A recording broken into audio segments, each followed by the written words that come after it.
During this COVID-19 pandemic, scientists have been working to stop the spread of the infection.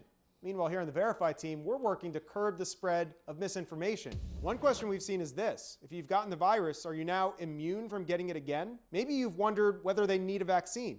So let's verify. Should you get the vaccine if you've already tested positive for COVID-19? Our sources are the Centers for Disease Control and Prevention and a pair of infectious disease experts. Based on what we know right now, it's likely that a vaccine would be recommended for a person who's had COVID, because we don't think that prior infection is likely to generate lasting immunity. Dr. Stuart Ray, a professor of medicine at Johns Hopkins, says the vaccine will add a layer of protection. Given the stakes, it seems a good idea to be really sure. I think the answer is going to be yes. And Dr. Linda Nabha says that if a patient does acquire some antibodies, we still don't know how long those antibodies last and whether they provide immunity. I've had patients in my office who I have had them had documented cases of COVID, documented right through the nasal swabs, and been positive for a few months, and I've tested their antibody tests, a few months later, and they're negative.